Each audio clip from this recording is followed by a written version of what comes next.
down, friends. Settle down. Good afternoon, ladies and gentlemen.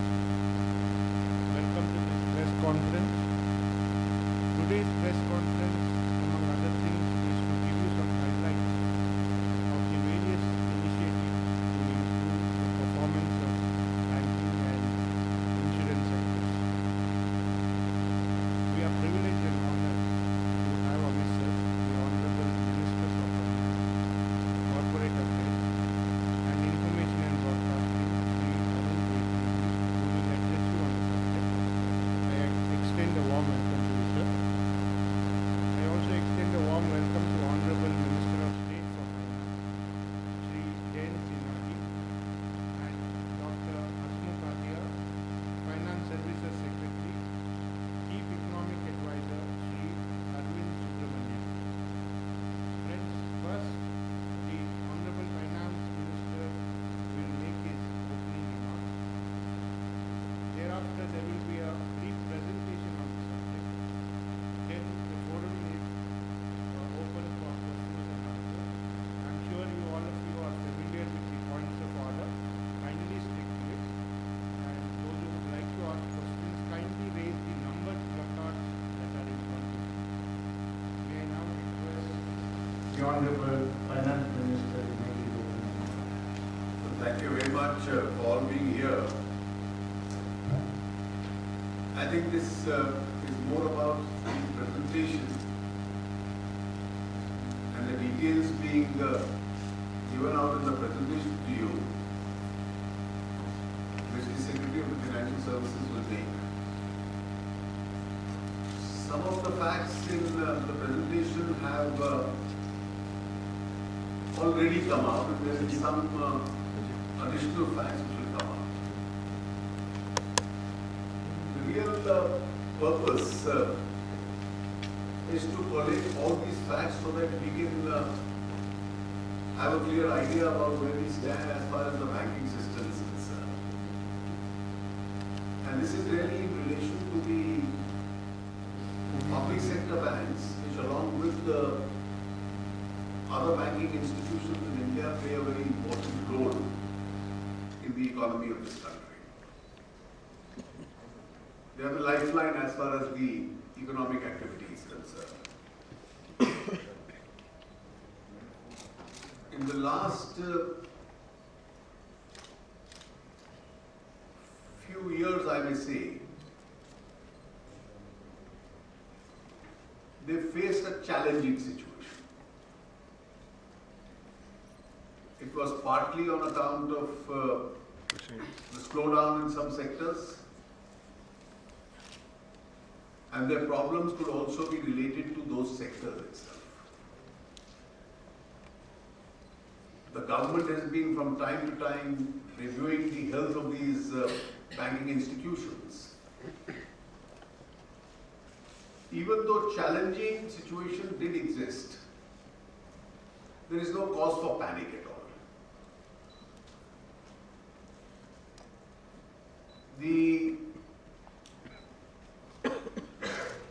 Either cause for panic or for alarm doesn't exist. The nature of the problem is such that with some initiatives which we've taken,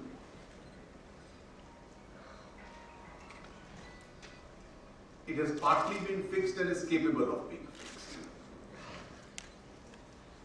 It's true that for some time it went unattended. Now, ever since the present government took over, our policy was that commercial decisions must be really taken on commercial considerations. And the level of political interference in the functioning of the banks has to be minimized. The detailed presentation made by the chairpersons of various banks and by the banking industry as a whole, and this is a view shared by all, including the central bank, including the government, that it was sectors such as steel, power, highways, discoms, to a lesser extent sugar, which were predominantly responsible for this stress.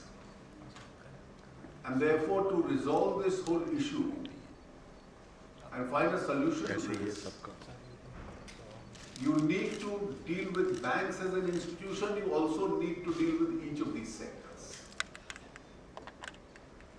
There is a positive movement as far as the highway sector is concerned. And the large amount of public investment going into that sector has got the sector moving. And therefore that is now being reflected in the erstwhile stressed assets as far as the highway sector was concerned. We have in the last few months taken some steps with regard to the steel sector.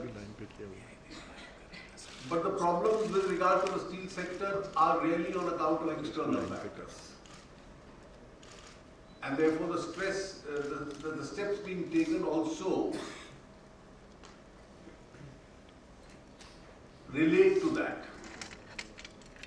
For sugar, one package has been announced to help the sugar mills to get out of distress. The Prime Minister recently had another meeting.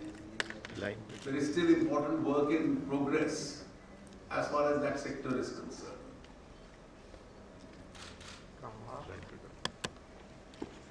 We are continuously monitoring the situation as far as private sector power companies are concerned, and also the discoms. And some states have to have some urgent reform measures as far as their discoms are concerned. We are independently trying to convince each of those states that unless they take corrective actions, the banking system would be unable to support them indefinitely if they continue to lose resources month after month. We will also be today explaining to you a new policy where each bank would be monitored now on basis of key performance indicators. In the presentation to be made to you, a detailed explanation will be given.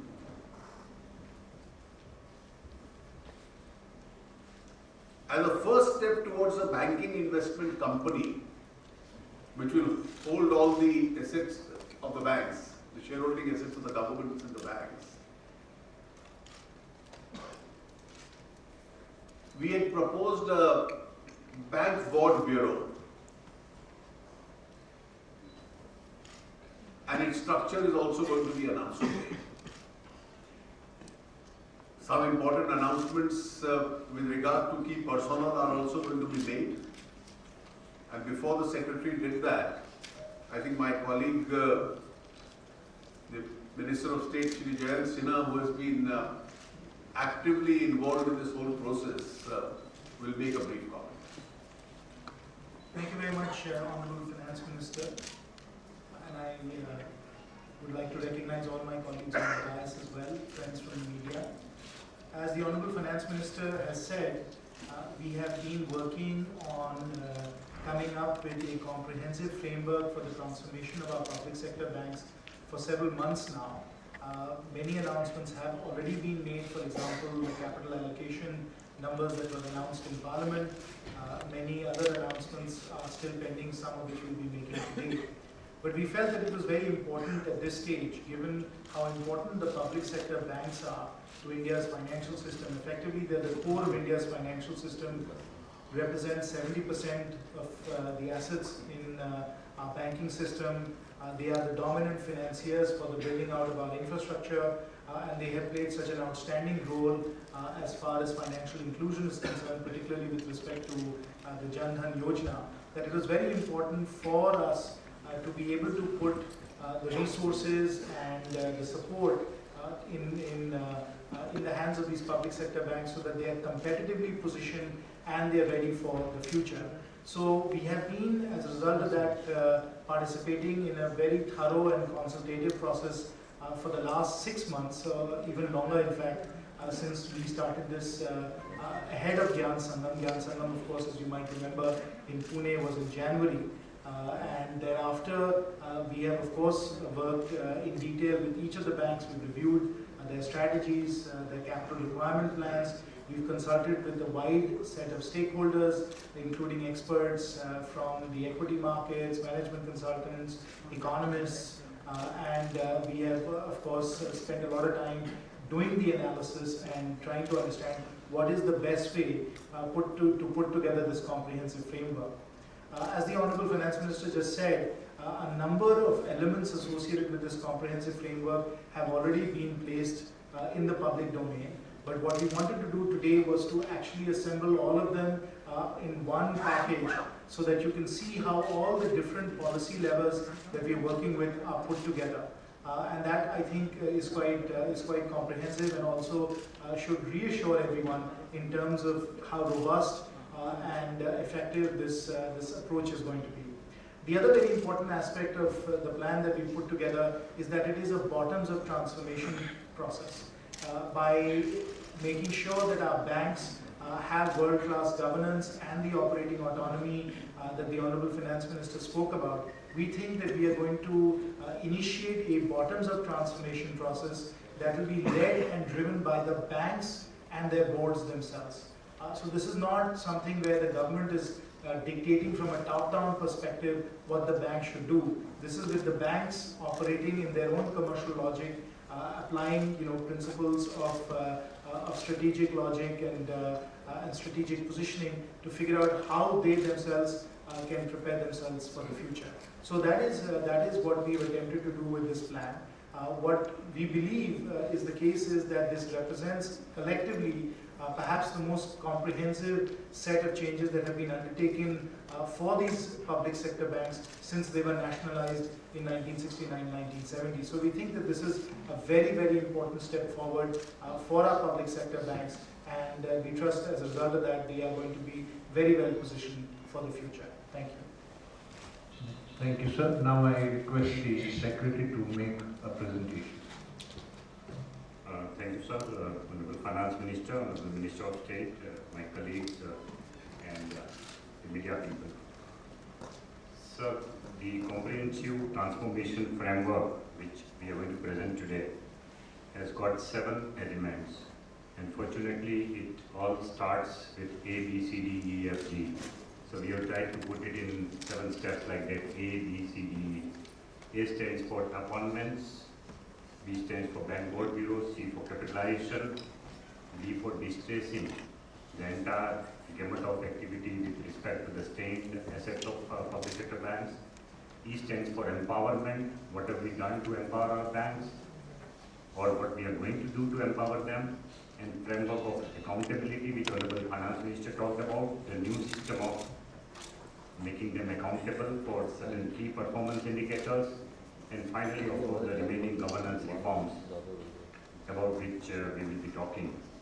Now, sir, in each one of them, we need to tell you what we have done so far and what we need to do further in each one of that, and how we are planning to go in each one of that. Sir, talking of appointment, it has taken us some time to appoint good people because we wanted to go in for participation of private sector people also. And first of all, of course, we had announced that there will be a separate post of non-executive chairman and MD. Having done that, we started the search for both non-executive chairman as well as MD. And the entire process of recruitment or entire process of selection of MD was made very, very transparent. There was a 3-stage process, and all the candidates were asked to go through 3 different panels of interview, at the end of which only they were assessed. Finally, the proposals were sent to the appointment committee of cabinet, and we are very happy to announce that we have appointed 5 key personnel, the MD and CEO, in Bank of Baroda today, Bank of India, Canara Bank, IDBI Bank, and Punjab National Bank. What we'll be doing is that we would be giving you a biodata of each one of them in the press folder that we are going to give you at the end of it. So you will have a complete biodata of these people. Now, what is significant here is that out of these 5 candidates, 2 are from the private sector. And so the wait for a longer period has been worth it. We have been able to spot 2 very good candidates from private sector also in this appointment. And that one person is Mr. Jaikumar of Bank of Baroda, who is now MD and CEO of VBHC, Value Homes Private Limited. He is an ex-Citibank person. And then second person is Mr. Rakesh Sharma, who is going to Canara Bank. He is MD and CEO of the Lakshmi Vilas Bank Limited. So that's been the announcement today, the major announcement that all these CEOs will take over as early as possible. Their appointments have been announced. Coming to the second part, the non-executive chairman also, we had done the search committee chaired by Governor RBI, and all of us were there.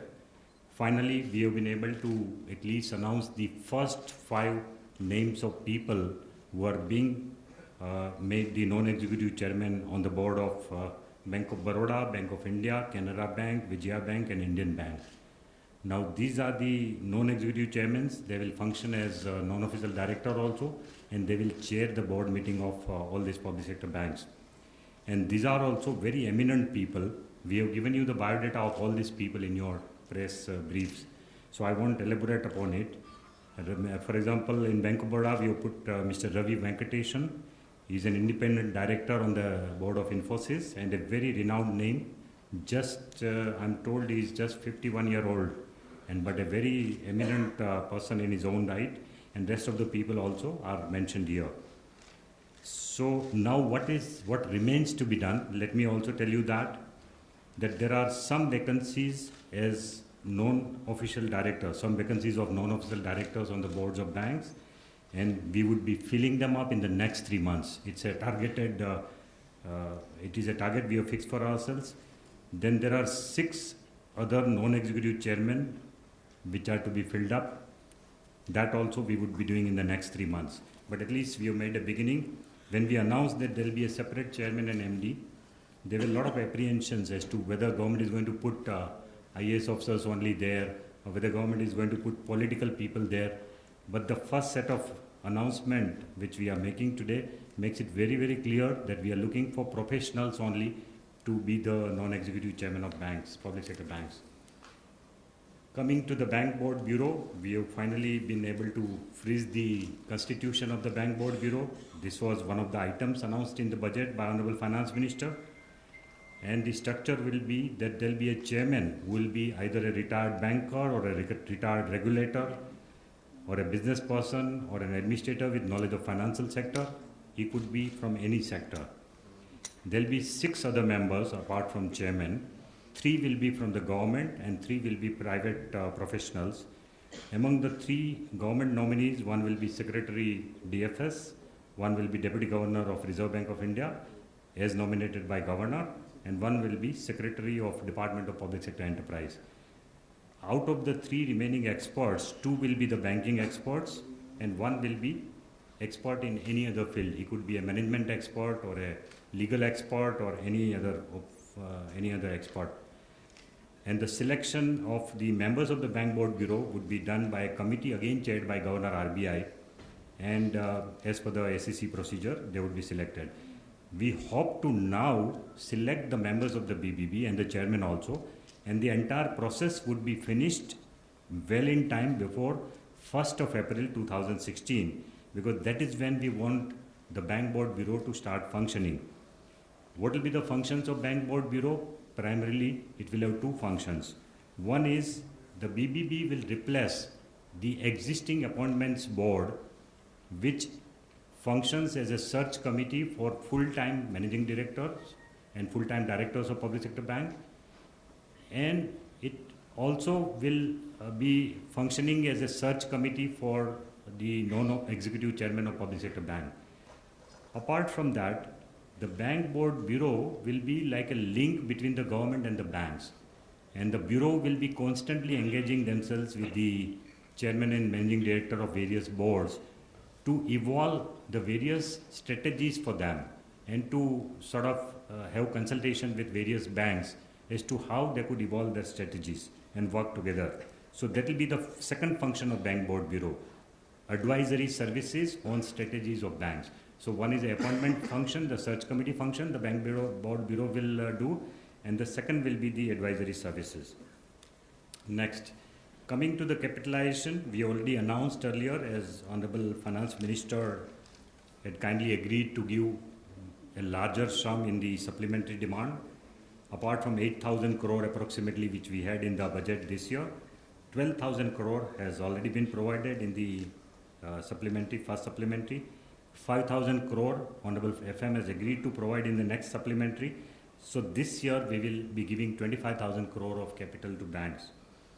And our estimate for capital, as we had earlier said, was that even if we have to have a safe buffer over the Basel III norms, and presuming that there will be a credit growth rate of 12% this year and 1% increasing every year in the next 3 years, then also the requirement of capital for public sector bank would be approximately 1,80,000 crore, out of which 70,000 crore promise Honorable FM has already made. This year we will be giving 25,000 crore, next year 25,000 crore, and the subsequent 2 years 10,000 crore each. The remaining part of the capital, we hope that with this kind of revamping happening of public sector banks and this kind of a consolidated plan being made for them, they would be easily able to raise this from the market. We had done some rough calculation even 10 days ago when the banks' PSB stocks were not so high, that even at that valuation, they would have been able to collect at least 80,000 crore from the market by reducing the government's stake to 52%. But now with all these efforts being made and all of this capital, we don't need it tomorrow. Over the period of next 1 or 2 years, as and when they require the capital, now they will be enabled to go to the market and they will be able to easily fetch the remaining capital that they need for their survival and even for their growth. Now, as we had announced, there are 3 tranches to the capital to be given this year: tranche 1, tranche 2, tranche 3. Tranche 1, the 40% amount, that is about 10,000 crore, was to be given, as we had announced, to those banks where we wanted them to have at least minimum common equity of 7.5% by FY 2016. The second tranche was to be given to 6 large banks, including SBI plus 5 other large banks, where they need more capital in order to meet with the credit requirement of the economy. And that's why we wanted to make them stronger. And tranche 3, 20%, that is 5,000 crore, is to be given to those banks who meet with certain performance indicators up to December 2015. And they would be given this last tranche only in the month of March. Today, we have done the calculations for the first and the second tranche, and the total of 20,000 crore, total amount of 20,000 crore is being released to banks as like this. The State Bank of India is getting 5,531, Bank of India 2,455, IDBI Bank 2,229, Bank of Baroda 1,786 crore, Punjab National Bank 1,732 crore, Canara Bank 947, Indian Overseas Bank 2,009 crore, United Bank of India 1,080 crore, Corporation Bank 857 crore, Andhra Bank 378 crore, Bank of Maharashtra 394 crore, Allahabad Bank 283 crore, and Dena Bank 407 crore. So total of 20,000 crores allocation bank-wise has already been worked out, and it is being released very soon. So this is what we just wanted to tell you. Now what is yet to be done is the allocation for the remaining 5,000 crore, which will come in the last quarter of this year after we see the result of all the banks in the first 9 months, how they have done vis-a-vis our KPI, key performance indicators. But there we would take care to see to it that the remaining 8 banks, which are already adequately capitalized, and that's why they did not get any capital in this tranche, those remaining 8 banks which are otherwise adequately capitalized, but they did not get it under tranche 1 or tranche 2, they would also be accommodated under the performance grant, subject to certain indicators of performance being met with by them. And second thing which is yet to be done is that the banks then will have to raise adequate capital from the market as and when required. There is no urgency, there is no emergency. All banks, as FM has rightly said, are adequately capitalized, but still this is only a future provision that we have made, that as and when they need, they can also go to the market and raise capital. Coming to the third part, D part, distressing the assets of the banks, the bad assets of the bank. One question comes to our mind, that is the situation so bad? The answer is no, the situation is not so bad. Here is a historical graph of gross NPA of public sector banks in the last so many years, 2001 to 14-15. Now, as you can see, there was a time in 2001 when the regulator, the RBI, was not very strict with the provisioning norms, with the gross NPA calculation, the method of calculation of gross NPA. That time also, the gross NPA of public sector bank had gone up to 13%. And now we are at 6% end of June quarter. Of course, this is only gross NPA. In 2001, there was no concept, it was only NPA. There was no concept of restructured assets, what we call stained assets. Now, what RBI has done is that it has brought in more rigorous prudential norms. What RBI is saying is that if a project is restructured for some reason, if the term of the loan is extended, or if an extra capital is given to the same project, it will be considered as restructured, and there will have to be a provisioning for that also.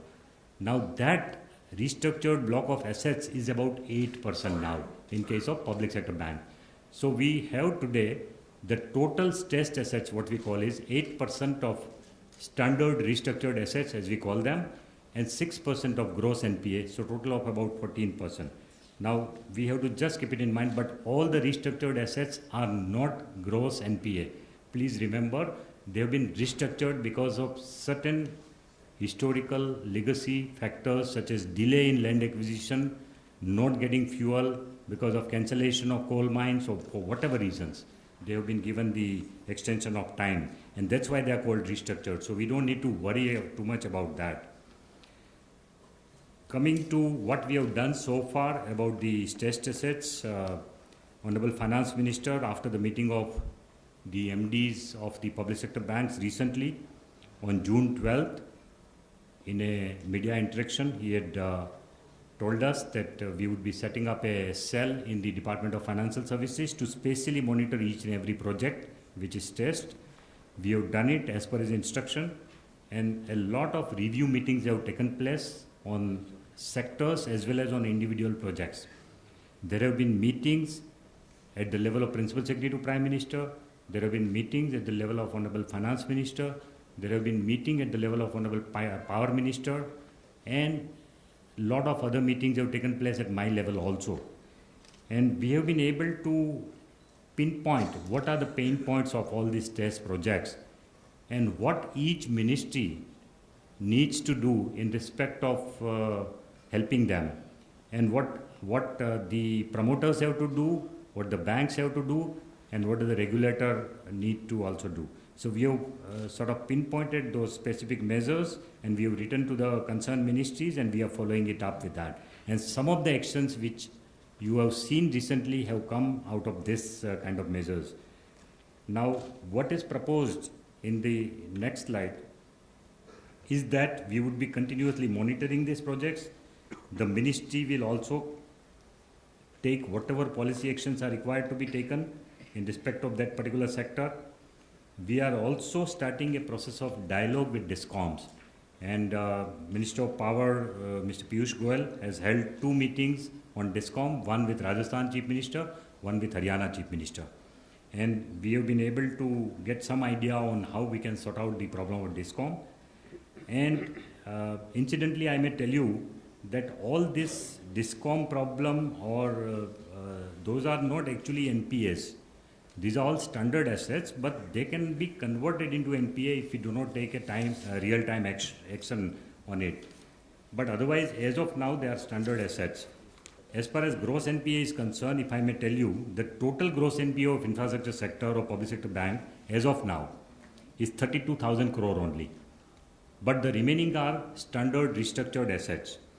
And out of that, energy as of now is only 13,000 crore, transport is 10,000 crore, telecommunication is 3,000 crore, and etc. Iron and steel is the largest sector in the NPA of public sector bank, which has got 31,000 crore of NPA. But that also is because of global factors, as Minister has pointed out. Recently, there was a decision taken to increase the import duty on the steel, and that is going to probably help the steel sector. Textile also has got 20,000 crore of NPA, chemical about 10,000 crore, gem and jewelry about 6,700 crore. Construction sector has got only NPA of 4,800 crore, and the remaining are all miscellaneous sectors of economy. So that is the picture as far as the gross NPA is concerned. So we are trying to take whatever actions are required to be taken. We are monitoring not only the sectoral progress, but also the project by project progress in our department. What we need to do for the future is that there has been in the past too much of emphasis only on lending by the public sector banks when it comes to infrastructure. We need to develop a vibrant corporate debt market by which the corporates would be able to raise debt from the market and they can use it for having their infrastructure projects. The second thing we need to do is to strengthen the existing ARCs so that they would be able to take some of the stress assets of the banks, and the banks can clean up their balance sheets by passing it down to the ARCs. And ARCs can make concerted efforts to recover this money from the stressed assets. Next. On the issue of empowerment, in the Gyan Sangam, Honorable Prime Minister had announced that we would not like to have any interference in the normal decision-making process of the banks, which have to be on the commercial lines. And I'm very happy to say that we have stuck to that promise completely. You are free to ask any bank whether there has been a single instance in which anybody from the ministry or anybody from the government has told them what to do, what not to do as far as lending is concerned or as far as settlement of cases is concerned. Not even a single case. Not even a single case. Not only that, the Prime Minister's promise of not interfering in the day-to-day operations and not in the commercial decisions of the bank was immediately followed by a letter which was sent by us in writing that there will be absolutely no interference. And we have stuck to it, and you are free to point out exceptions if there are any. There will be none. In fact, so many people in the beginning used to come to us and request that please get us this help from bank, OTS kara do, ye kara do, wo kara do. We have stuck to our ground and said that nothing doing, the banks will take their own decisions. And we are proud to stick to this decision, and it is a very big achievement that any government can have. And I think banks have got so much of freedom now to take really commercially sound decisions.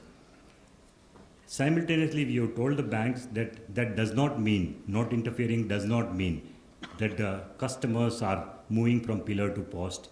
So we have told them to have a robust grievance redressal mechanism, both for the customers as well as for the staff. Even for the appointment of staff or transfer of staffs, we are just not interfering. So they should have their own in-house policy of transfer and postings, and they should stick to that objective policy of transfer and posting. And they should give a chance to people to have grievance redressal in case if any staff or a customer has a grievance. So that system we are insisting on. Now what we need to do in future is that right now, of course, the PSBs have all the freedom, but they are telling us that they want to probably recruit some people in the normal chain of appointment at the middle level. Now we are trying to see how we can help them with this kind of a liberty also. Of course, they are already free to hire anybody on a contractual basis.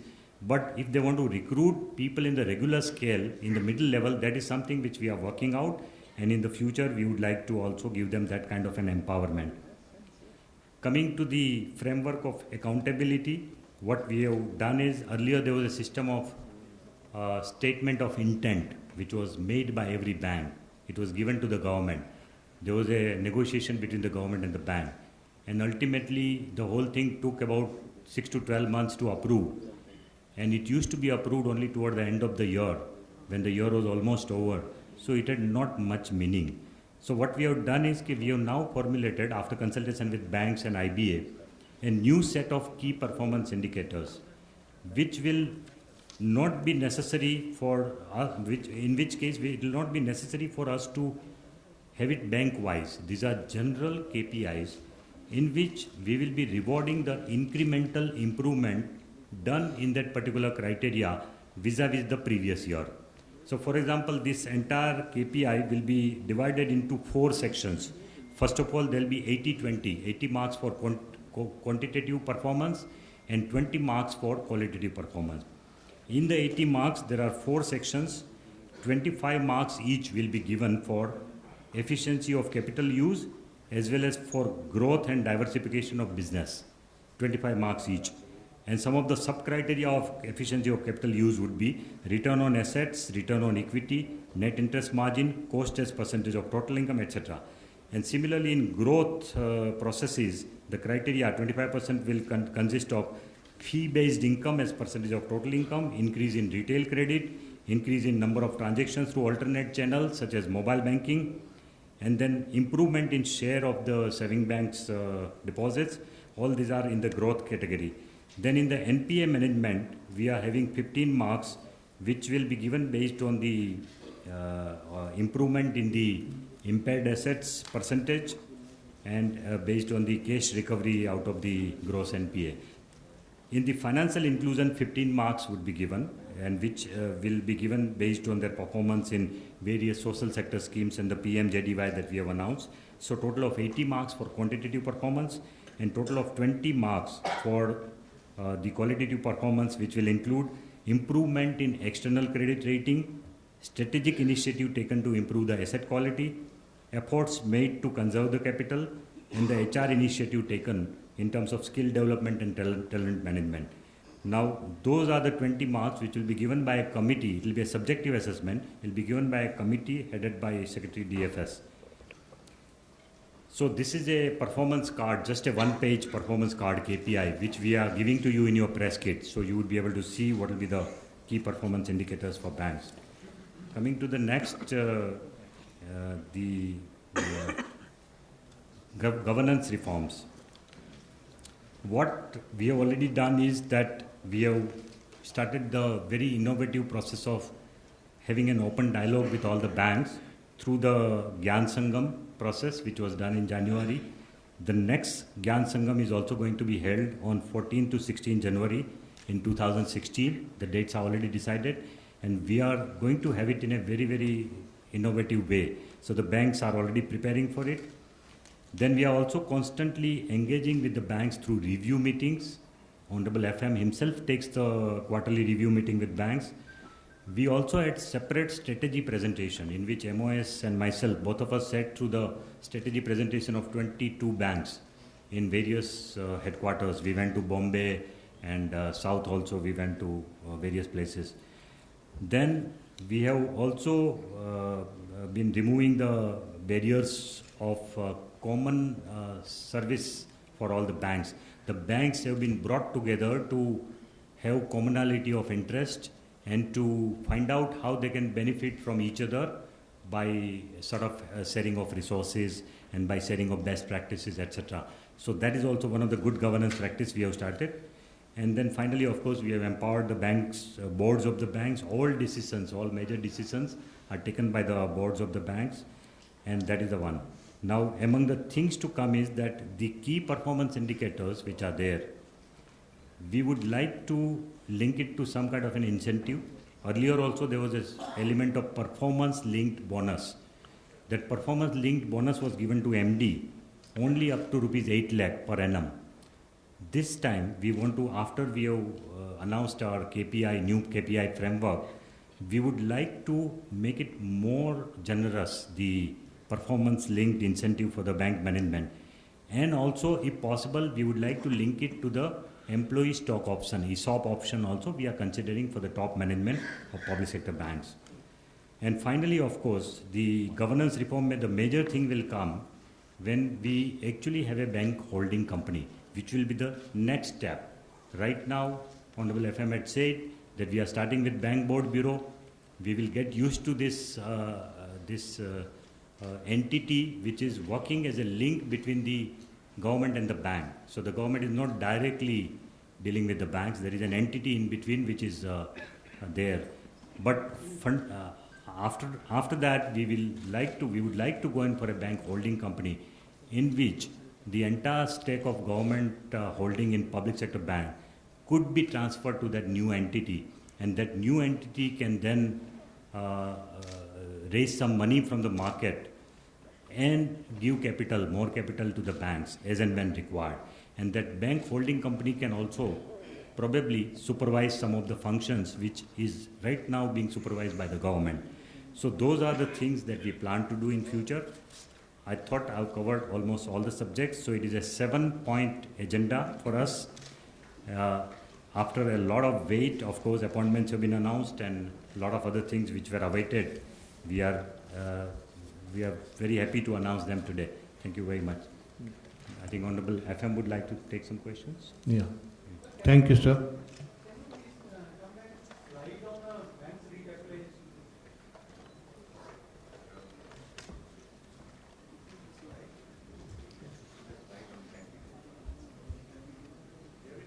You will be Part getting of your kit. So all the banks which are getting in the first or the second tranche is already a part of your kit. So we'll now take a few questions. Yeah. Let's start with 181. Rupa. So congratulations on the very comprehensive plan that you've put out. I have two questions. First, to begin with, you've said that this 20,000 crores will be released very soon. How soon can we expect that?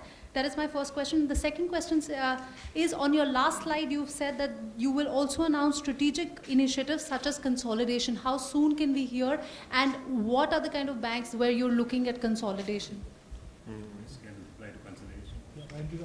First question is that as soon as means within a month, we'll be giving it to them. Yeah, on the consolidation question, as I said in my opening remarks, the idea is that this is a comprehensive framework for bottoms-up transformation. So the banks themselves have to decide what are their strategies, and if their strategies include consolidation, then they should prepare those plans, they should discuss them with their boards, and then they should bring it to their shareholders. Yeah, Shishir. Sir, when you are saying that that holding company will also take over some supervisory function, will this clash with the RBI supervisory power into that, sir? These are the functions of the government, not RBI's function. Functions of the government, because as we are the owner of the public sector bank, so there are certain functions we are discharging as government, as the owner. But then we will transfer our ownership to a new company, which The will government will own the shares of this company, and this company in turn will hold the shares of the banks. So the government will only hold the shares of that company. Yeah, Srivats. So, is there a timeline that you're looking at as to when this bank holding company will take off? Not really. To bind yourself immediately, we'll have to see how the sector is now proceeding, and there are a lot of reforms which will have to take place before that. Yeah, But it won't be very long. Yeah, in addition to that, of course, the first step is to put the bank bureau in place. We've already announced a very specific timeline for that, which is the bank bureau will be operational from April 1, 2016. We have to see how the bank bureau performs, and the bank bureau will be performing some of the functions that any owner does perform, not the regulator's responsibilities, but the owner's responsibility, which is to think through appointments and succession planning, to look at issues of strategy and capital, and depending on how all of that evolves and unfolds, then we will consider what the appropriate timing for the bank investment company will be. Yeah, 95. Yeah. Sir, this year you have allocated 5,000 crore out of 25,000 crore, based 5,000 is tied to performance. Over the coming years, can we expect that number as a percentage increasing, the amount tied to performance of PSBs? Yeah, again, you're speculating about the future. We have a very clear plan for this year, the 25,000 crores across the 3 tranches. We have to see how all of that works, and then depending on what might be required for the following year, we can decide how the tranches might work in year 2. I may supplement, this 5,000 crore is not the only performance grant. The tranche 2 is also performance grant given to big banks which are well performing. So that is also a performance grant in a way. Yeah, Maua.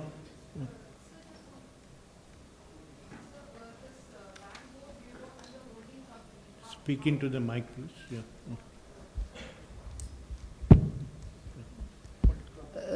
So the bank board bureau and the holding company, how will they, how will the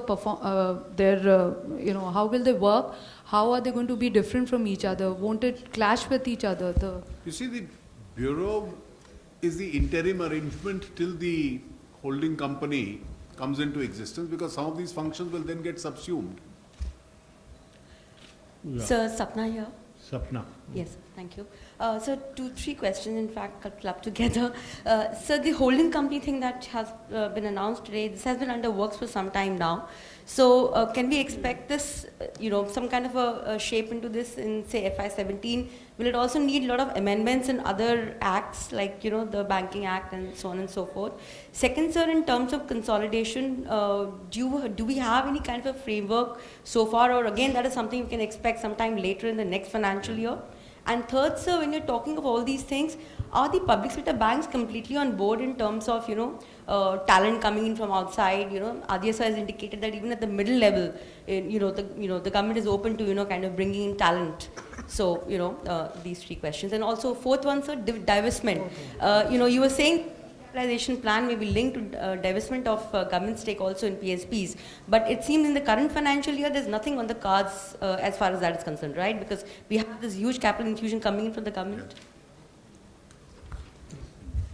So obviously you've asked a whole host of questions. Let me take them sequentially. Your first question was regarding the holding company and what is required to get that in place from a legislative perspective. Obviously, we will have to consider exactly how this is going to work with respect to the Bank Nationalization Act. And so all of that will be worked out once the bank bureau is in place and we start to think about what the legislative requirements are going to be. So on that, we are studying the matter, and as and when we develop some details, we'll get back to you.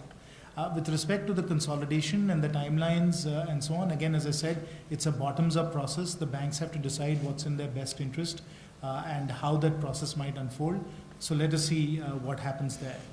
Now, obviously, with respect to the talent question where you said, how do the PSBs react to people coming in at mid-levels? That is something, again, that the public sector banks are going to have to think about. We have given them the flexibility to start to work through all of that and to see how people might come in at these levels. But this is obviously an ongoing process as well. Of course, through this entire effort that we've been undergoing for the last 7 or 8 months to put this comprehensive framework together, we've had intense consultations with the public sector banks, starting with the pre-work for the Gyan Sangam and then thereafter. So they have on their end been thinking about how they will affect these changes as well. Yeah. And then finally, your question was about divestment in shares. Again, this is something that the banks are working through. They have to decide when is it the right time for them to go into the market and with which kinds of instruments. So again, that question is best answered by the individual banks themselves. Our job as the principal shareholders and the owners of these banks is to ensure that they are adequately capitalized as they are right now, that they have the framework in place to enable them to be competitively very well positioned, to enable them to deal with the systemic issues associated with NPAs. And once we establish that foundation, then they can go to the market very successfully. Yeah, Manoj. Sir, in the recent past, government has favored reconsolidation of the banks into 6-7 major big banks. So do you have any roadmap to sell majority stake in any of the state-run banks this year? Thank you. That's not an issue under consideration at the moment. Because even when the last question of divestment, which was mentioned, any divestment which has to take place while retaining the 52% government stake, a post-capitalization divestment is always a preferred option. Yeah. 115. Yeah. Sir, in one of the slide, it said that banks will be given greater flexibility in hiring manpower, something that you were also answering just now. So does it mean that banks will also be allowed to go in for campus hiring, something that the banks had asked for in Gyan Sangam itself? Because we haven't really heard on that front. You see, there are legal difficulties in that. The banks are extremely keen to do that. and the banks being state instrumentalities because of majority holding by government, there is now a judgment of the Supreme Court which is not giving adequate flexibility to the public sector banks how to do it. And that is a handicap which the banks have flagged. We are examining that legal position, but as of today, there is a legal impediment in that. Yeah, please, sir. So Gaurang Sinha from Bloomberg TV India. So the first one, of course, with regard to banks' capital requirements. Now, with regard to after this capital infusion by the government, is that in itself sufficient to meet the bank's capitalization needs, or is there a target which has also been set in terms of banks raising capital from the markets? Secondly, sir, We've announced a roadmap for both of them, because in the decision which had been announced, in addition to the 70,000 crores, over the next 3-4 years, another 1,10,000 crores in terms of raising capital from the market had also been announced. Yeah, 142. For the first time that you have appointed private sector players as heads of state-owned banks, and along with other measures, do you expect significant improvement in NPA situation? Well, this is a part of and other things. This is a part of our attempt to professionalize the management of the banks and to make sure that the best talent is made available from wherever it is available. Now, this question of NPAs will require several steps. Professionalizing management is one, recapitalization is another. Dealing with the sectors responsible for the NPAs and distress is the third. So the government is working simultaneously on all of them. Sir, one minute. Lakshman. Sir infrastructure खासतौर कई सारे project ऐसे हैं जो cost overrun की वजह से या फिर किसी दूसरे वजह से शुरू नहीं हो पा रहे हैं, उनको और बैंकों से पैसे की ज़रूरत है, लेकिन पहले उन्होंने इतने पैसे ले रखे हैं कि बैंक अब उनको कर्ज देने के लिए तैयार नहीं है. क्या ऐसे प्रोजेक्ट को लेकर के रिजर्व बैंक से किसी तरह की सरकार गुजारिश करे कि ऐसे प्रोजेक्ट्स के संबंध में आपको याद होगा जो विशेष रूप से हाईवे सेक्टर्स वगैरह में थे, तो वहाँ प्रमोटर्स के एग्जिट की गुंजाइश भी बना दी गई है और उनके स्थान पर कोई दूसरा आ जाए. Sir, will you open the MD post in other banks, including SBI, to the private sector? And two, I have a question on There's no vacancy there. So, as and when the vacancy arises. And two, I have a question on GST for the FM. How do you, would you like to respond to the three conditions that Mr. Chidambaram has placed before you? Well, I don't think it is any part of prudent politics for any party to put preconditions, particularly on a matter which involves a fiscal relationship between the center and the states. Now, the first conditionality is that there must be a constitutional cap of 18%.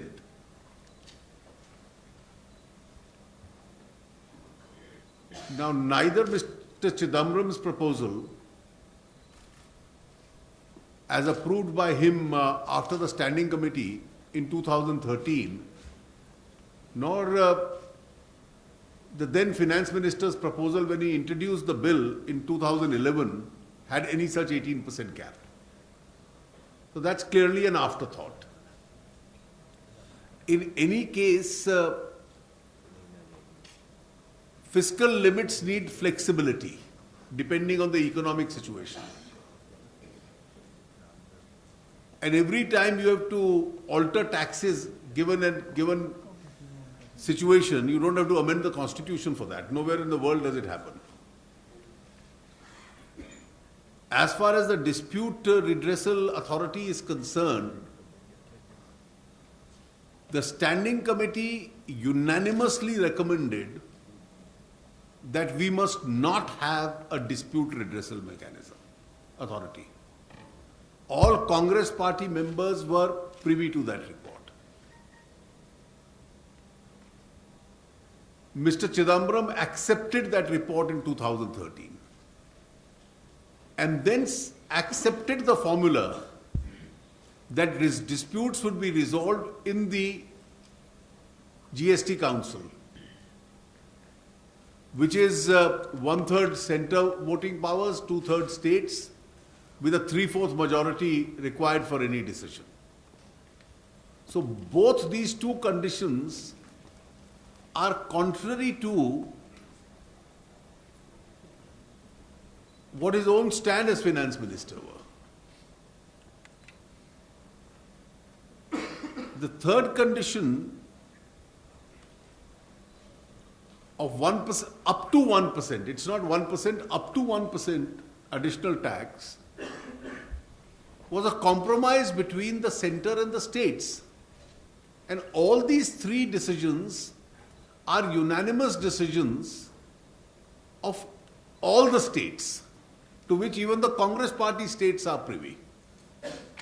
So it's clear that these preconditions are an afterthought. Yeah, Ravinder, you wanted to ask. Yeah. Sure. Jaitley ji दो छोटे छोटे सवाल है इधर से. एक है ऊपर से, चाइना एक तरफ समुद्र की तरफ से भारत को घेर रहा है और आपने देखा कि पाकिस्तान की तरफ से हाईवे बना रहा है. तो विषय नहीं है. तो उससे एक तरफ नहीं, इसी सवाल है इंडियन इकोनॉमी पर और इंडियन बैंक पर ही है.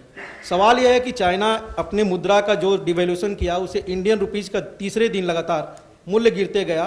ये जो भारत सरकार के पास क्या इंद्रधनुषी कोई प्लान है उसको कट करने का? दूसरा, चीफ इकोनॉमिक एडवाइजर, आप सर जवाब दे देते तो चल जाता टीवी पर.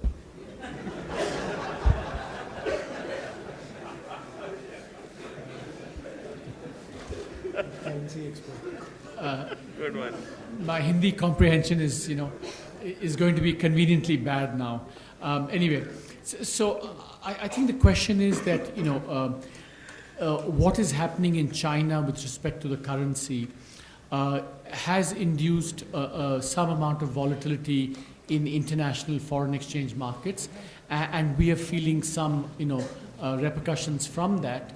But more broadly, I think that because our macroeconomic situation is very stable in a number of ways, we have adequate reserves. The prospects of the economy, both in an absolute and relative sense, are very bright. Therefore, this should be seen as a temporary situation, temporary adjustment, because the fundamentals of the economy are very sound. Yeah, please ask your question. Excellency, I'm from TASS, news agency of Russia, and I would like to ask you about recently established BRICS Bank. When India is going to prepare the questions for the consideration of a new development bank of BRICS, and when India is expected to get the support for first of its project? Many thanks.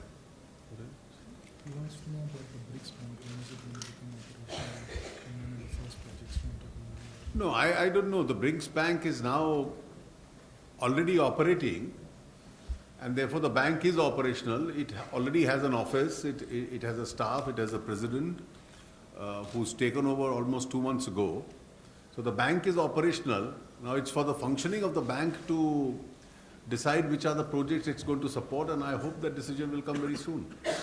We'll take last two questions. Sir, Dipankar from PTI.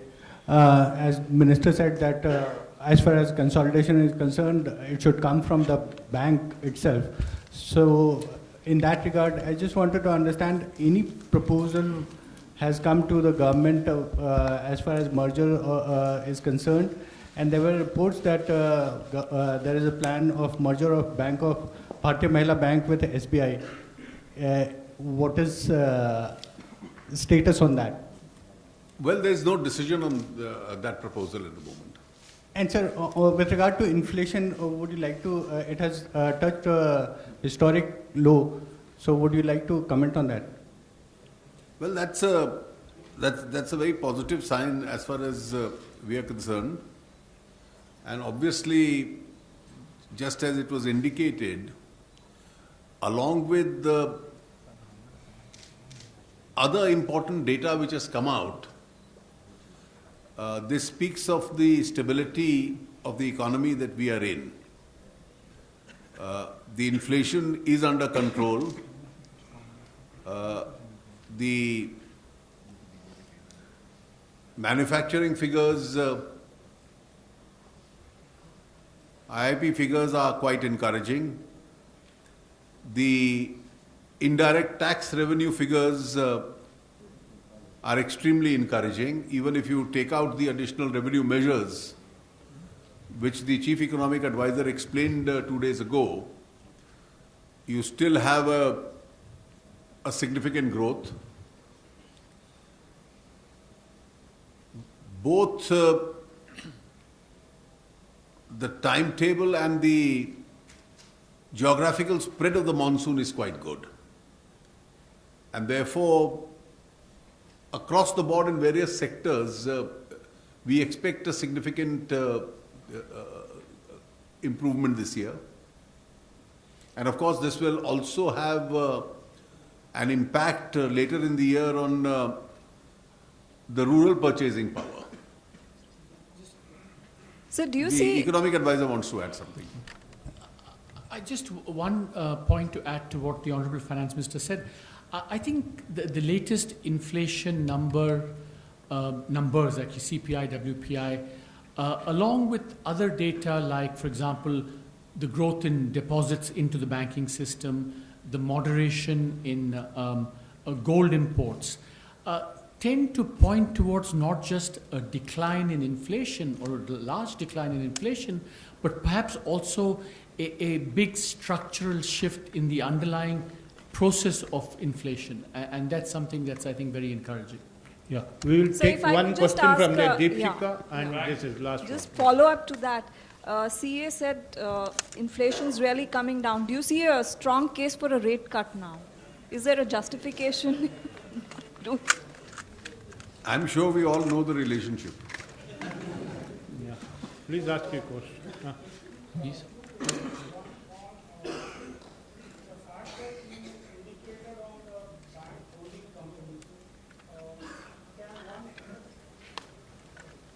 So the fact that you indicated on the bank holding company, can one infer that the government has concluded that in the future all public sector banks should be run as corporate entities?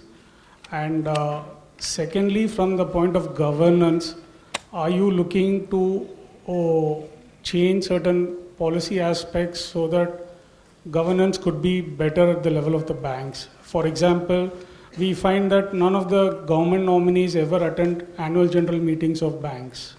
So given that you are looking at the market for capital, should you not focus attention on these aspects? No, we obviously would like the banks to be professionally managed and demonstrate world-class corporate governance. And that, of course, requires that we have outstanding non-official directors that certainly attend all the important meetings, including the AGMs. With respect to your earlier question about whether the banks are corporate entities or not, they are already operating as corporate entities. We also have to consider how to establish them as holding companies, because today they have a number of subsidiaries, whether it's insurance companies or asset management companies, also that they own. So there is also a question for individual banks whether they, from a structuring point of view, should be holding companies as well. So that is a separate conversation, not just about the bank holding companies, but for individual banks, what their best structure would be. There is no conflict between banks running professionally and banks also performing the social responsibility, particularly the PSBs. Yeah, Rahul. Chief, since you took a question on GST, Speak into the mic. I'm encouraged by the fact that you took a question on GST. There were some anxious moments at Jantar Mantar today regarding OROP. Is the government close to deciding some kind of at least a roadmap? Well, the government is completely committed to the one rank, one pension principle. It's only the arithmetical translation of that principle, because several interpretations are being given, that is being worked out.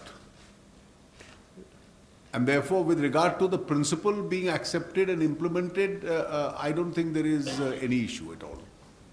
This is really the last question. Sir, this is TCA Sharadagwan from The Hindu. The RBI governor so far has been saying that banks have so far not been passing through the interest rate cuts. So as the majority stakeholder in these banks, are you speaking to them about this? Is there any plan forward? Actually, the transmission of interest rate is always, there is a time lag between the reduction of rate. And secondly, you know, why the reason why banks are not able to pass it down is that the repo rate is only the money that banks borrow at repo rate of RBI is very minimal. Their main cost of deposit, their main cost of fund is through cost of deposit. So unless they are able to bring down their cost of deposit, which may have an adverse effect on their total savings collected from the people, they would not be able to have that kind of a liberty of passing down that rate of interest cut to the people. So that's the main reason why it is not happening. Their rates of deposits are benchmarked with some other rates, small savings rates and other rates. And that's why. So the banks don't have the luxury of passing down all that rate cut exactly in the same proportion. Thank you, Minister, sir. Thank you, friends, for making it convenient to come.